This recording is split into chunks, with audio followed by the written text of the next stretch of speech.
there, guys and gals, Michaelers. How are you guys doing? I know I'm always fiddling when I start because I'm looking in it's like a mirror, right?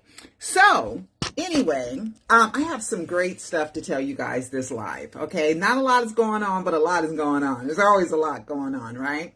And I wanted to tell you guys, Michael Jackson's death hoax is hard, right? It's hard, right?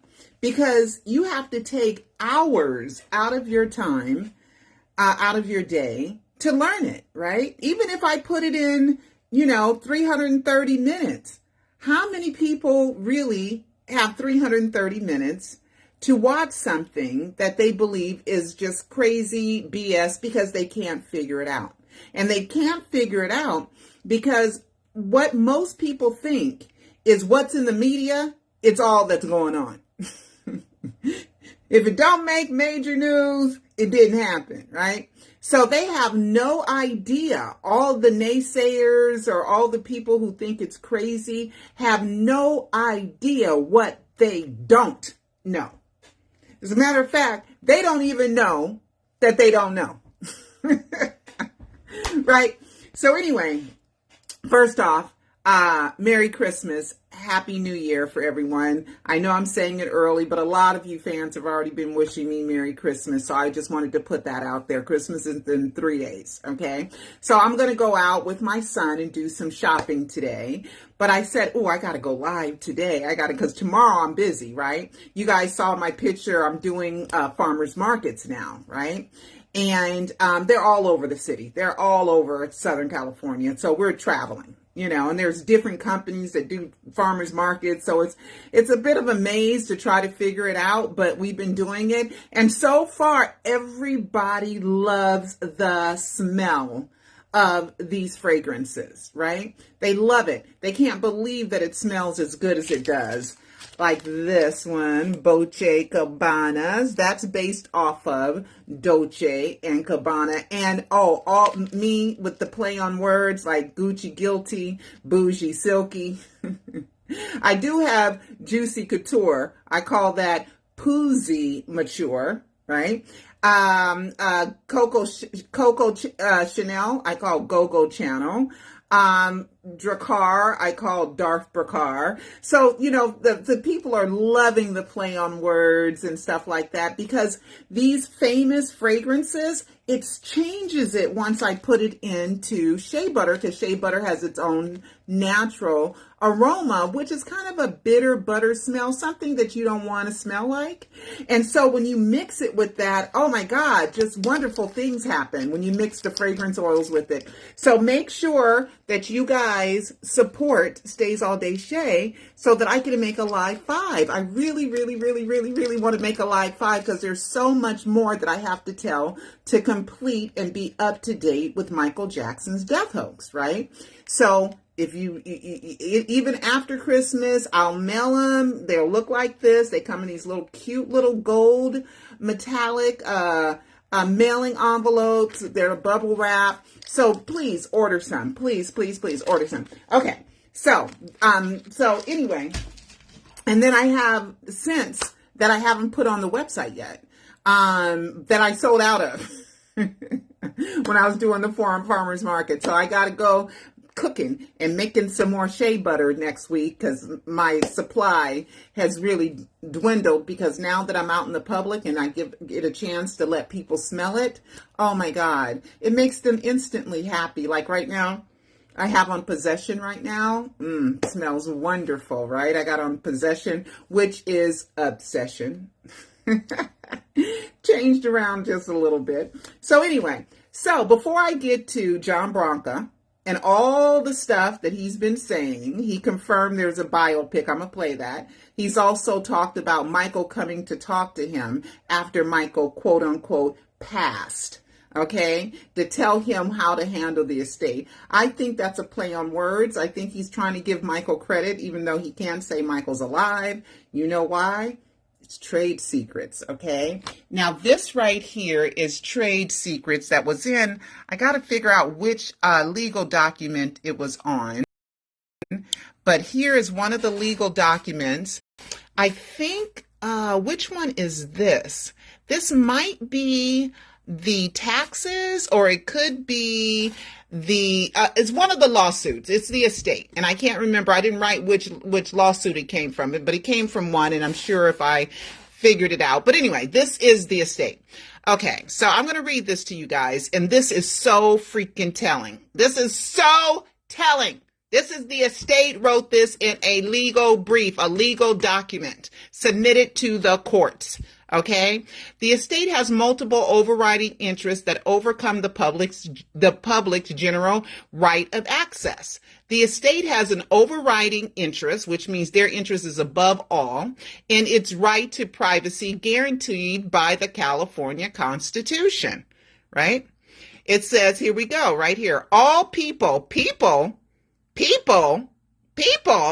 all people are by nature free and independent and have inalienable rights. Among these are pursuing and obtaining safety, happiness, and privacy.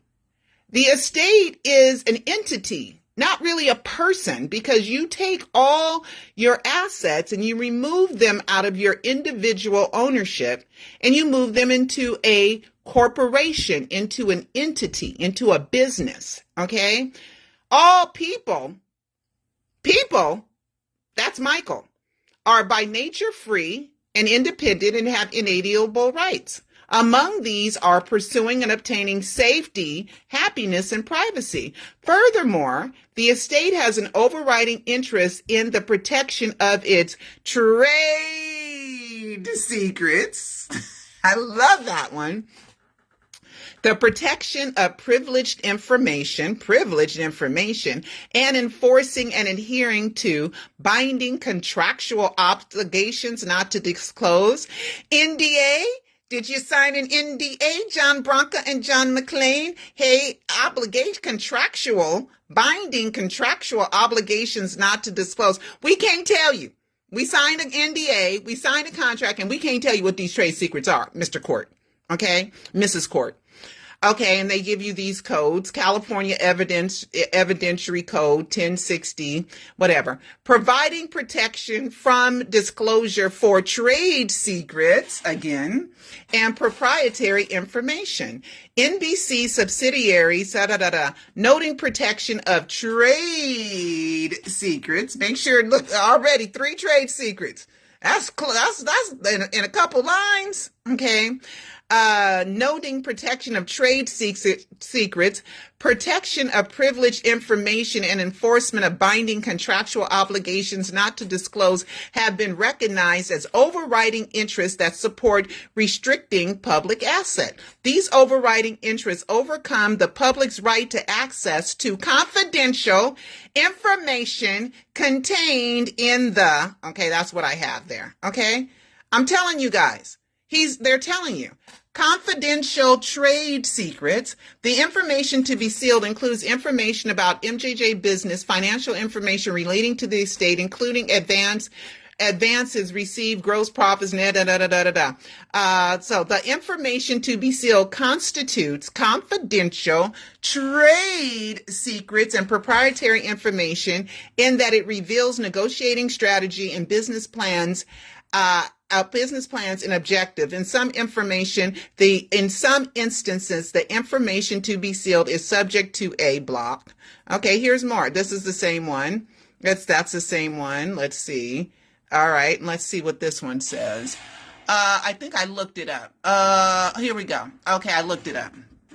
And section 7461B provides 2 exceptions. The latter may apply after the decision of the tax court has become final, provided that the tax court may make any provision which is necessary to prevent the disclosure of trade secrets and other confidential information, including a provision that any document or information be placed under seal to be open only as directed by the court.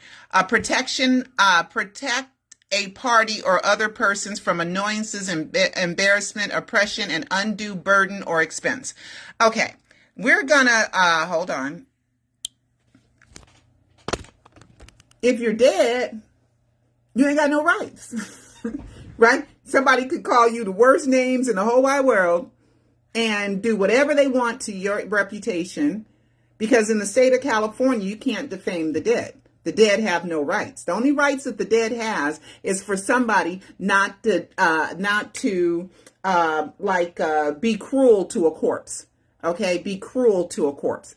Now, I have given plentiful information that dead body was a Cryonics dead body. Oh, I got something else to tell y'all too. Oh, did I put that in my, yep, I got it here in my notes. Okay, I got to go fast because there's so much. Okay. All right. This right here, dead people don't have any rights. The cryonic dead body was for scientific purposes, right? I'm sure Michael worked it out to where what he did with that dead body was for the advancement of science. And it was, okay, because they had to operate on a chronic patient, because in reanimation is always the goal, which means that we're going to bring you back to life. They call it reanimation, bring you back to life, right? Reanimation. So is the skin still in good shape? Is the skin still alive? Well, let's operate and see if he could heal. Okay? Because you got to remember, they're pumping blood. That's why Michael had that red mark, that Michael body double had that red mark right there because of the chronic thumper machine, right? Circulating blood, making that heart pump that blood, right? Right? Okay. Propofol is used in cryonic freezing. We learned that ephedrine is something that warms up the parts of the body. It's for hot pipes. It warms up the inside of the body, right? All this is all experimental because cryonics has not reanimated anyone, right? So, but they tried to, because the body originally died from a benzodiazepines overdose. Because whenever you see cause of death on the death certificate of Michael Jackson in the wrong name, Mr. Corner, who purposely lied and said he named and identified the body with the driver's license, and all driver's licenses of Michael's have Michael Joe Jackson on it. Not one has Michael Joseph Jackson. And the driver's license that he told me he sent back to the California Department of Motor Vehicles, Jeffrey had it the whole time. LaToya's ex-boyfriend Jeffrey had it the whole time. Okay? So we got to be real about this stuff. Okay? We got to be real and we got to be honest about this stuff, right? So we have no proof that Michael Joe Jackson is dead. Just zero proof that Michael Joe Jackson is dead. Okay. Also in cryonic freezing is I'll just show you the video. Oh, I didn't pull up the video, but I did the trade secret, so at least I got that one out of the way. So now we're going to go to my videos, okay? And, I know. I found it. I know which one it is. Oh, okay, don't let me forget. I won't go there yet. Gosh. All right, I'll go there now. Okay, let me go there now. Okay, I'm sorry, guys. I got so many things and I get so excited. So here we are going to go to my YouTube page and we're going to go to Oh My Gosh TV. Oh my gosh. Oh my gosh. It's not Omer. It's not Michael's Omer, right? Oh my gosh TV. It's a guy. And he does some really, really good videos. So he decided that he wanted to do something on cryonics, right? And he's really good. And he talked about some cases that I already know about, right? And I'd love for him to interview me, so we could talk about this. He said his views are going way down and he doesn't know what to do. Baby, they've taken everybody's views down because they're trying to take away the power of the individual to reach somebody so that we all have to pay more money for advertising. Okay, so how they're bringing back frozen humans. So we went over this, right? Some humans have been frozen solid. Some animals are frozen solid and they come back to life, right? Some animals, that's how they hibernate. They're frozen solid and they come back to life, okay? All right, so here we go. I think it's at 12 minutes. This is what he mentions. Okay, so now he's at the Propofol facility. Okay, he's using other people's footage. And thank you, Oh My Gosh TV. Freezing the body. Global News did an exclusive interview with the CEO at Allcore to get a little bit more information on how this process works. Let's watch together. The first stage of the procedure, we have to wait until the patient's been declared legally dead. We then move the patient from the bed into this ice bath, and we're going to cover them in ice and add some water. Obviously we don't have that here, but we're going to use this device called the squid to circulate icy water around the patient. See the thing? Remember that machine and that mark on that dead body? Apply a mechanical CPR device. CPR. Efficient and thus tiring manual CPR, and a respirator. First of all, we have to circulate blood around the patient, otherwise the heat won't get moved around, and we want to get heat out of the brain especially, so we have to circulate that around. And also we're going to give a series of medications to protect the cells against damage. So we're going to stop the patient from returning to consciousness, number one. We're going to stop the blood from clotting. I did hear about this too. He's talking about giving the body medications just in case they were to waken up from their death sleep. And one of those medications is propofol. What did he say? One of those medications is what, Omar Gosh TV? Sleep. And one of those medications is propofol. Anesthesia. I told y'all. And the propofol expert said the propofol was injected after death. I mean, damn, we got this good. Okay? We got it figured out. Okay, but it's hard for some people to open up and admit that they're wrong.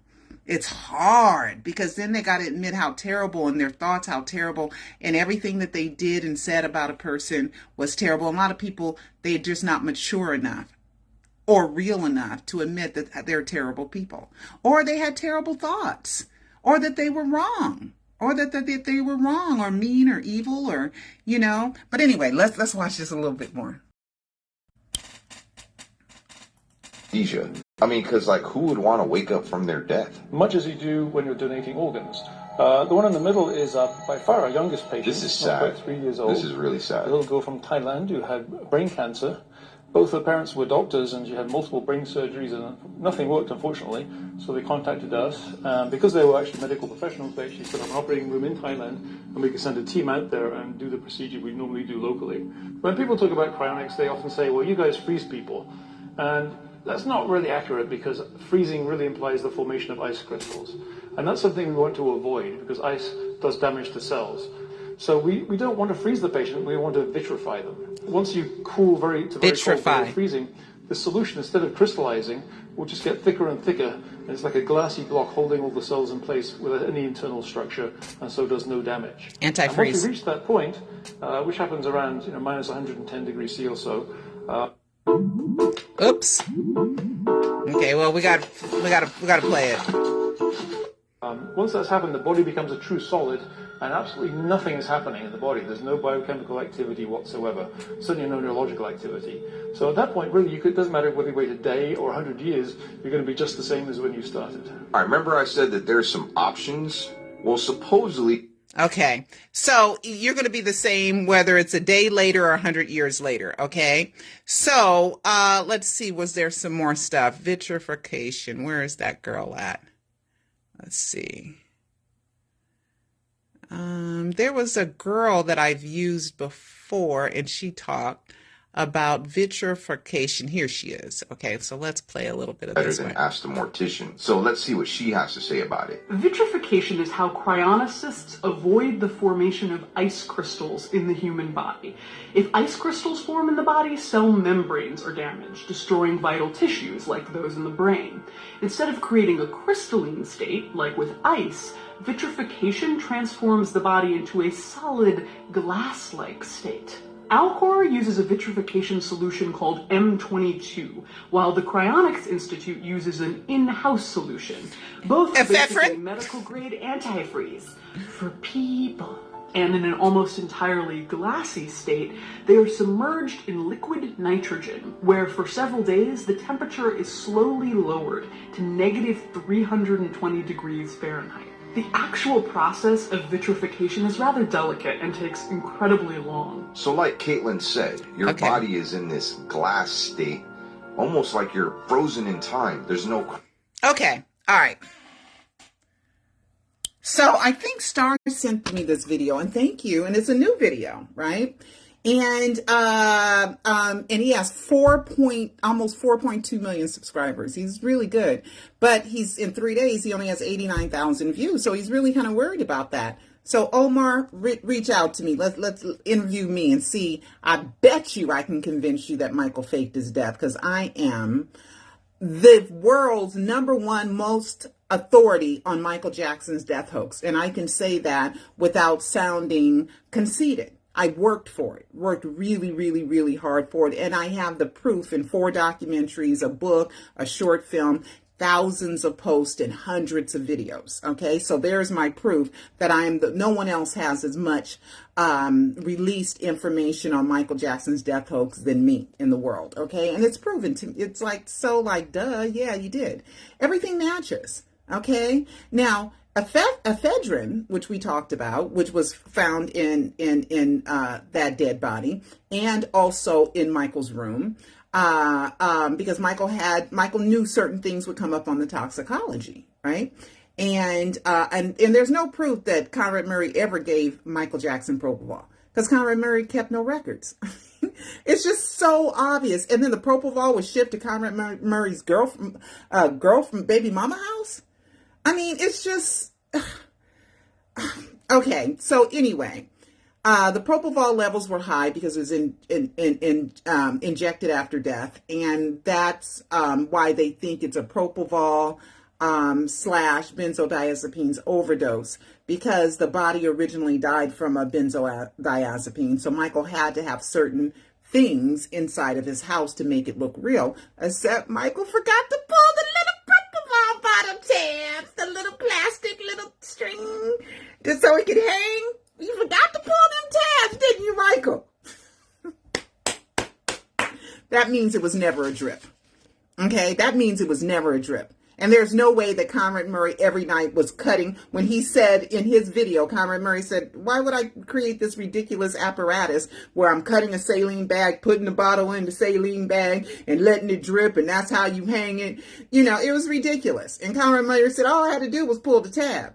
Okay? And I took a picture of it because my sister, thank you God she's okay, had propofol when she had some issues with her diabetes that she didn't even know she had. And so they had to calm her body down and put her under a coma, and she used propofol. And I looked at it while I'm sitting there going, oh, my sister, I said, oh my God, that propofol is hanging from the plastic tab. Oh my God. So I took a picture and I shared that with you. Okay. So anyway, trade secrets. Michael faked his death. All people are created equal. Michael has a right to happiness and safety. It is not against the law to fake your death. We have looked every which way. Michael has figured out how to not break the law, how not to break the law, right? He's loophole in here, loophole in there. He like for example, paying for city services for the memorial, all them cops and everything. Oh no, somebody sued the state. And said, why are cops paying for this? And the estate paid for all those city services. I'm just telling you guys, okay? I'm just telling you guys, okay? Because how else is the estate going to justify, here state, here California, city of Los Angeles, we just want to give you money to pay for the city services. No, they needed a reason. So many things are set up, and it's so brilliant. You know, it's so brilliant. So make sure you watch my live docuseries, and please help me make a live 5 so I can complete this. Okay. So we got that one out of the way, the trade secret. So now let's go to not Conrad Murray. Let's go to John Branca. Okay. John Branca is the co-executor of the estate, and he works with John McClane. John McClane is around Tito's age, and he was Tito's friend, and they met while they were in high school. And John McClane, they went to this really super rich, exclusive high school that was in what we call Van Nuys or Panorama City back in the day. And they met there because there was only so many black kids that were in those schools in the 70s and 80s. And I know that they went to Fairfax when they lived in Hollywood, but then they moved. And then when they went to, I forget the name of the school. I know exactly where it is because I passed by there a million times. It's near Galpin Ford, somewhere I worked 20 years ago. 20 something years, 25 years ago, I think I started working there. And I hadn't worked, I think I quit year 2000, somewhere around there. So 20 something years ago. So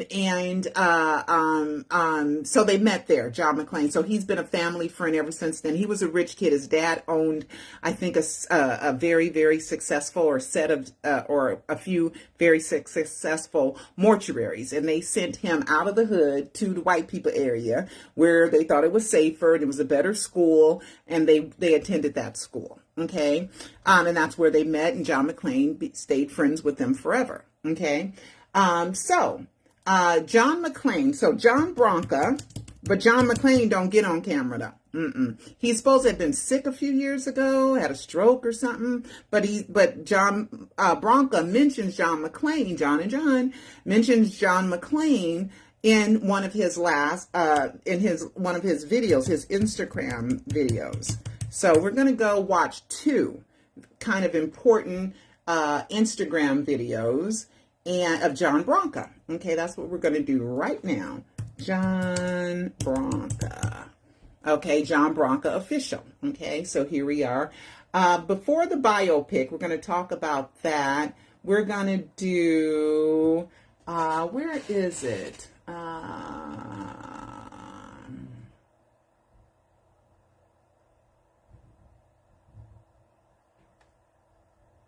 It wasn't that long ago. I wanted to play two of them. Okay, so here's John Branca.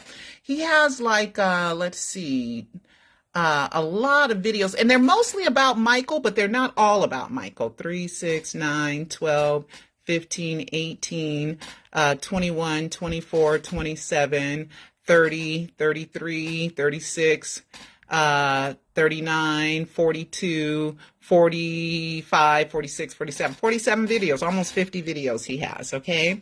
So the biopic, let's see. He also worked with Aerosmith, which I really like them too. Walk this way, talk this way, oh, walk this way with Run DMC. That was a great hit. And it crossed over. Rock meets hip hop, rap. Okay, so this all started with Michael Jackson, the surprise. It wasn't that long ago. What happened to Michael? Thriller takes over. What made Michael great? Is that the one? Oh yeah, that was a good one. How I Went from Effed Up to Success. That was a good one. I like that one, but I don't want to play it for you guys though. I'll Die a Hero. Oh yeah, and then John Branca's uncle was Jackie Robinson's best friend, and Jackie Robinson's the one that integrated the MLB, the Major League Baseball. So let's just do A Special Conversation with Michael. I think that's the one. Okay, so here we go. When he first passed away, I used to hear Trade his voice Secrets. in my head at night when I'd go to sleep. I don't want to get sentimental, but it was quite an odd sensation to hear Michael talking to me at night when we first started this estate. It was really something else. Talking to him at night. We can't channel Michael, John and I. All we can do is use our judgment as fans of Michael Jackson to try to figure out what the right thing to do is. And so $2.5 billion later, and we're about to pass $3 billion in earnings. I think we know what we're doing. I've been told that we're the model for all celebrity estates, and it's really been an honor, for people to say that. I would never say I would channel Michael, although when he first... Okay, so you got to remember, Michael has a living estate, a living trust. That was first written in the 90s, okay? I think before Paris, Prince, and BG were born. And then it was redacted in 2002, after Paris, Prince, and BG were born, right? He added in there when he redacted it, don't give Debbie Rowe nothing, but he did not add in the names of Paris, Prince, and Blanket in any form. He just says my kids, and he says at issue, which is a bloodline. I didn't do it. I'm just reading the will and trust. And in the will, the living trust, Michael is trustee and trustor. So this is Michael's estate. John Branca said Michael came and talked to him and told him what to do. Okay, is he being literal, figurative? He's trying to be ambiguous, but he's trying to tell us. Remember, trade secrets. He's under NDA. non-disclosure contractual binding agreement. He can't tell. Okay, he can't tell trade secrets. Okay, I mean, golly, right? I mean, how obvious can it be, right? Plus everything, plus, so much more. Okay, that proves that Michael faked his death, right? All right, so we got that one, right? So that was pretty good. So now we're going to do another one. Okay, now we're going to do the Michael biopic. Okay, this one. Okay. We all know that the Michael Jackson legacy is going to live forever. The greatest entertainer who ever lived, to quote Berry Gordy. And we are so excited about the biopic. Graham King, my fellow co-producer, John McClane, and me. This biopic is going to be epic. This is the godfather of biopics. People have no idea what's coming. Just get ready. We all know that the Michael Jackson... People have no idea what's coming. So get ready. People have no idea what's coming. So get ready. Is it time, finally, for Michael to come out and say, hello? What do they call it? They say, psych, right? I ain't dead. I faked my death, right? What else could be boom, boom, pow, boom, boom, boom, pow, boom, epic? You people have no idea, so you better get ready. You know what, John Branca? I don't have to get ready. I stay ready, baby. I stay ready, right? My name is Sugar Free. I ain't got to get ready. I stay ready, right? All right. Remember the rapper Sugar Free? He had I love that song and I love that video. It's such a thug in that video, but it's cute. It's a cute thug. But he's such a thug in that video, but I love that video. I think the way he moves is kind of like cool and everything, and the way he dances, and I work out to that song a lot, okay? But that's what John Branca said. So the biopic is coming. And remember, they registered the domain MichaelJoeJacksonTheMovie.com. I wonder if they're going to use it now. Okay, they know his name is Michael Joe Jackson, right? But every death document's in the wrong name of Michael Joseph Jackson, right? Okay, so you want me to show you the domain? Or y'all remember seeing it? Okay, let's see. Michael... Let me just put in domains, just kind of remind you guys how much they mess with our heads, how many clues are out there, just to remind you guys, okay? All right, so we are going to do the domains owned by the estate, and there's so many. Where's the rest of them? Here's the most of them from 2018. Okay, see, it still takes a minute I got so much on this computer. Okay, here we go. These are all some of the domains. Where is Michael Joe Jackson the movie? All right, these are all the ones that they have, but they have pages and pages of domains. So hold on. Let me find, I got to put it in specifically because the word domain didn't get me what I wanted. Let's see. Oh, I got it in a PDF. You know I'm smarter than that. I got it in a PDF. Okay, so here we go. Let's see, Michael Joe Jackson, M-I. Here, Michael Jackson, the movie.net. See it right here? Where is it? You guys, where is it? Okay. Michael Jackson, the movie.net. So maybe they won't do it. Where's Michael Joe Jackson? There it is. Michael Joe Jackson, the movie.com. Okay. Look at all these domains. Look at all these domains. And let's not forget all the domains that were registered on Death Announcement Day when Jermaine announced his brother dead, wearing a shirt saying, living as king. My brother, the legendary king of pop, living as king on the back of his shirt. That ain't no coincidence. I mean, come on, living as king. All right, so then we have the other one, MichaelJacksonDeathHoax.com. Where is that one? Michael Jackson Death. There it is right there. I didn't make this happen. MichaelJacksonDeathHoax.com. Okay, you see it? MichaelJacksonDeathHoax.com. registered July 19, 2017. I wonder if there's any relevance to July 19, 2017. Michael Jackson death hoax. I didn't do that. And then Michael Joe Jackson, the movie. Let's go back and see when that was. Michael Joe Jackson. Here it is. I just saw it. Michael Joe Jackson, the movie, August 9th, 2017. So they were on something in July and August. Wow, July and August they did these? How many couple weeks apart? This was August 9th. And Michael Jackson death hoax was on, let's go back there, was on right here, 7/19. So we're talking about 3 weeks away. How many days? Is that 21 days? 7/19, 20, 21, 22, 23, 24, 25, 26, 27, 28, 29, 30, 31. 1, 2, 3, 4, 5, 6, 7, 8, 9. So how many? That's 31, 40, 30. I don't know. I can't count. I can't count. It's 11, 12, and 9. 12 and 9 is 21. Is it 21 days, guys? Oh my God, I got to count that. Let me see.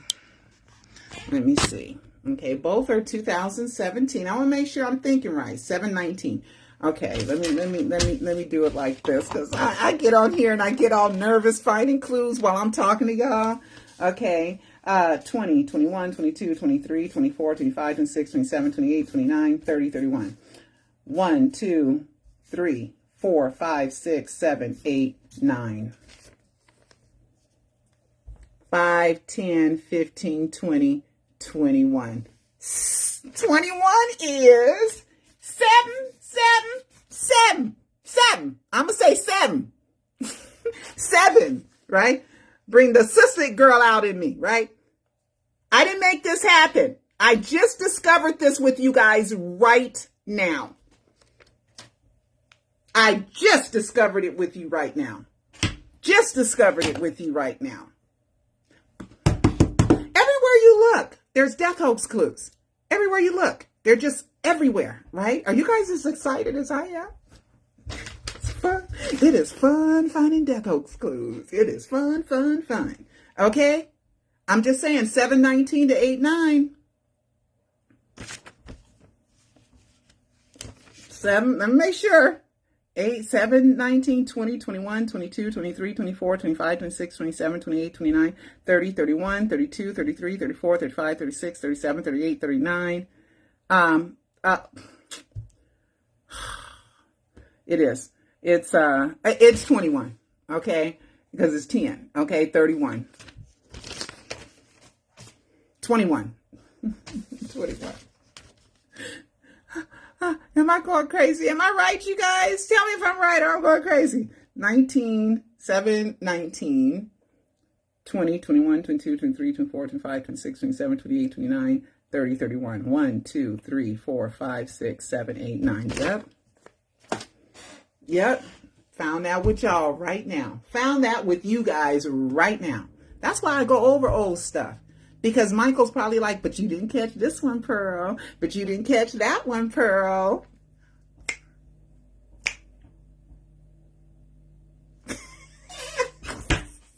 All right, I'm going to move on. I got more notes. I have more stuff, okay? I love finding them. Okay, so it's going to be epic, and you better get ready.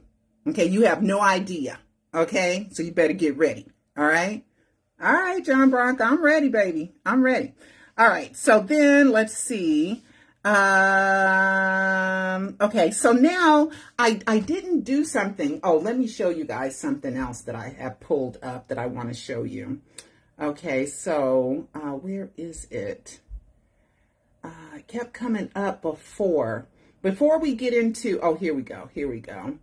All right, now a lot of people don't remember this one, okay? I was a part of the pre-planning for the death hoax. Yup, my documentary, which was called Behind the Scenes at the Michael Jackson Trial, where Joe Jackson was calling me saying he wanted to buy it because nobody else in the world, none of his rich friends, none of his movie making friends, none of them came to the rescue. Little old me, with no money. I didn't even have enough gas money to get to verdict day. Even though verdict day, you never, excuse me, not verdict day. Yeah, verdict day, right? Because I'm 2.5 hour drive from Santa Maria, right? And so we went up there a few times during deliberations, but we couldn't afford to go up there every time during deliberations, right?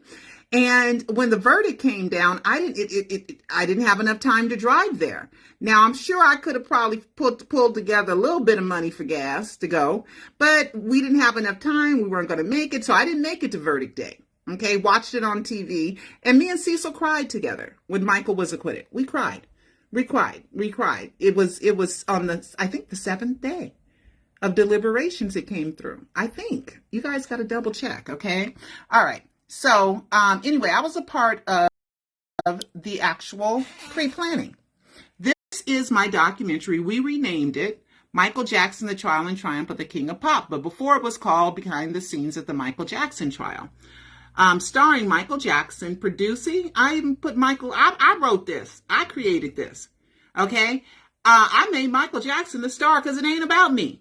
Produced by Pearl Jr. and Cecil Holmes. Pearl Jr. and Cecil Holmes directed. Cecil edited it. And the executive producer, which was Wilson, was not executive producer, BE. That's who Joe sent as a front. So I know they deal with fronts.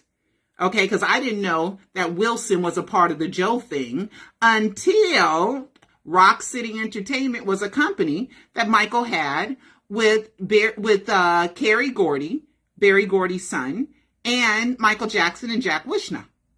Okay, I didn't make that up. Okay, here, so I didn't know. And then I come to find out that this address here, and there was somebody in the room when we signed. We went and picked up a check or something, and there was somebody in the room, and I don't remember if that was who that was, and I wonder if that was Michael in disguise. I really do, but it messes with my head because I can't remember. Okay, so this is the address on the back of my DVD that came out. Okay, it came out weeks after the death announcement, but we signed the distribution deal in May, 7 weeks before the death announcement. Okay, just letting you guys know. 1875 Century Park East. Could you imagine when they released the contract, Michael's This Is It contract? This Is It contract. They released it, right? This is Michael's This Is It contracts, the Michael Jackson Company at the same doggone address. Michael wanted me to know. Suite 600. Wilson's was Suite 1000. That is the conference room. And when you rented a office space in this building, you got access to the conference room. Hey, I'll make this happen. I was part of the planning because they wanted to have something that said Michael wasn't a gay pedophile. Okay? And my documentary was the only thing out there that told the truth about what happened at the 2005 trial because I was credentialed media. People try to slander me and say I stole the pass or I fraudulent stuff when I got my True Talk shows. You know, I just can't stand people that lie on me. It's so bad when I work so hard to be so truthful all the time with you guys and show you the proof, show it to you. Okay. So anyway, so we know that Michael faked his death. Okay. So I have one last thing that I wanted to discuss with you guys. And it is, remember the nose in that photo? Okay. So let me pull these photos up. Okay, so remember we talked about the death photo, the enhanced death photo, and I told you how many ways to Sunday that this is all fake. It's all fake. Okay. There's the red mark. Remember in the oh my gosh TV, the global news, the Cryonics guy at the Alcor facility saying that they use that apparatus called a thumper. Okay, that's what gave that mark. Okay, because what else could give that mark? I mean, that's a deep, deep, deep red mark. It's on all the photos. Okay, but this enhanced one here, see the nose? Smooth, smooth. Right? See that nose? And then the elongated, somebody just playing all kind of games, right? Look at that. But where is the dimple in the nose? And then Rachel Cooper said that this was inserted properly, but it looks like it's going on the top of the lip. The mouth should be open. What they do, take it out the mouth and then shut the mouth? I mean, and leave this? Why not just take it all off? Okay. So let's look at Michael's nose. Okay. Hold on. Let me come here. And then we're going to look at Michael's nose, because I have some more photos saved. Okay. And is this okay. This is part of one. Oh no, where is it? Oh, okay, here we go. Okay, here's a lot of pictures of Michael's nose. Okay, lots and lots of photos of Michael's nose. Michael had these dimples in his nose to give the appearance that his nose was a lot thinner than it was, right? And then here is the fatter part of Michael's nose that still exists, right? That still existed. Now, I think I remember Debbie testifying something about the nose being an empty nose, or he had a prosthetic or something with the nose, which I've never saw. But look at that. That would show on that photo if that was Michael's real dead body. Michael photoshops a lot of these photos. Here you go. You can see it here too. See that little extra there? And every time somebody calls me a liar or says I'm wrong, I get deeper and deeper and better in it, because I'm going to prove to you that I'm not wrong. And I'm going to prove to you that I'm not a liar. And I'm going to prove to you that I'm telling you the God's honest truth about everything, right? So that would show on that autopsy photo, right? That would show. Because unless you took that off and you placed it back on there, right? So we got a lot of stuff going on, and Michael photoshops a lot of his pictures, you know, so that the things that aren't as perfect that aren't as perfect as he'd like them to be are you know, fixed in Photoshop afterwards in what they used to call touch up, right? Because you want to, as a pop star, you want to look as good as you can. See, this is one that he touched up. So why are they touching up a death photo, right? Now, this is what was said about the nose, okay? This is part of the autopsy, and it says the oral nasal passages are unobstructed. Okay, nothing in his nose. A bandage is present on the tip of the nose. That's all you got to say about the nose. Why is a bandage on the tip of the nose? In an autopsy, you're supposed to undress the entire body, take off everything, and wash the body before you embalm it. That's how it goes, right? So the body is just body. There's no bandages left from the hospital before embalming. There's not supposed to be any tape on the nose when you do an autopsy, right? All that. So that tells you there's some bull crap going on. Where an autopsy tells you that there's a bandage on the tip of the nose. Hey, and guess what? There's another one, okay? There's another part of the autopsy that says something about the nose as well. Hold on, let me find that. Let me find that too. Let me close this up, and I'm going to find that too. Because the nose is mentioned twice, okay, in the autopsy. Okay, and Michael had scar tissue. He had major surgery. He had to get stuff removed because his nose was keloided. So they had to take stuff out of his nose so he could breathe, per Debbie Rowe's testimony. Okay, so where is the nose? There was another part of where is it? Oh shoot! I didn't even know I had this. There's one more, but I got to show you this before I forget. Oh shoot! Look at Michael drew samples of what he wanted his nose to look like. I didn't even know I had this. I found it. Here it is. His wide nose and then the narrowing of the nose. This is Michael's notebook. We know that's Michael's drawing, right? Michael drew just like that. Look at that, the wide nose, the narrow nose. I'm just saying, wow. And then there was one more picture that I had of the autopsy that talked about the nose. Where is it? Oh my God, I thought I saved it. I thought I brought it up, guys. Oh, there was one more thing in the autopsy, but it pretty much said the same thing about the nose. Where is it? And then I gotta go. Oh, here it is. Found it. Okay, here it is. Okay, so I'm gonna make it a little bit bigger.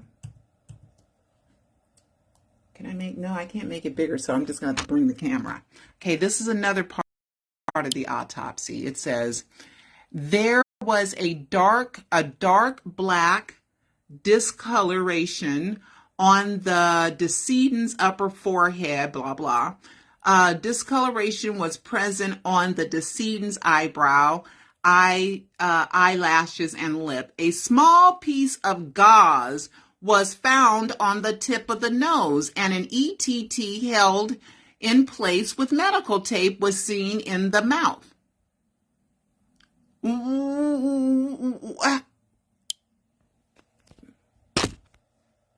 Michael had a very unique nose. So you're going to tell me in the autopsy, we can't talk about the nose. There was tape on it.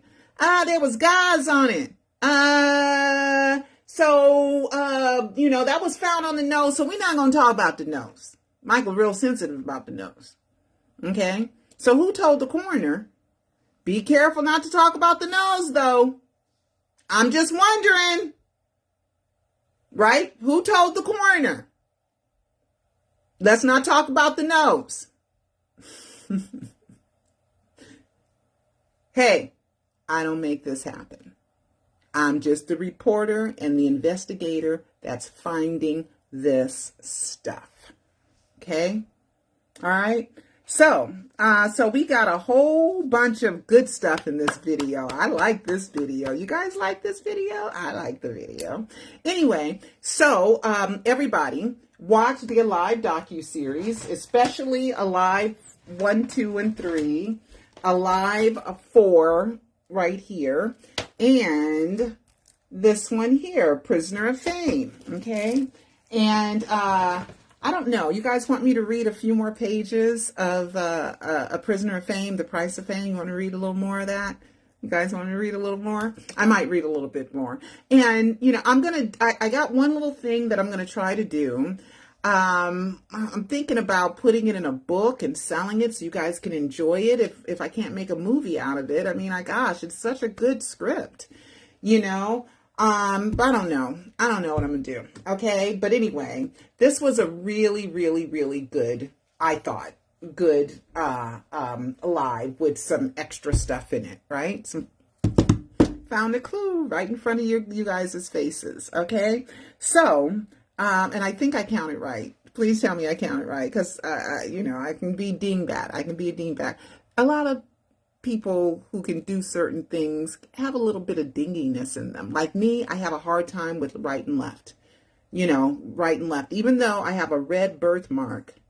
Red birthmark. It's a red birthmark. See, I can make it disappear for a second. See? I have a red birthmark on my arm, and that's my right arm. I have to look down at it to know that it's right. Anyway, guys, I got to go Christmas shopping with my son. And so I will see you next time. Bye-bye.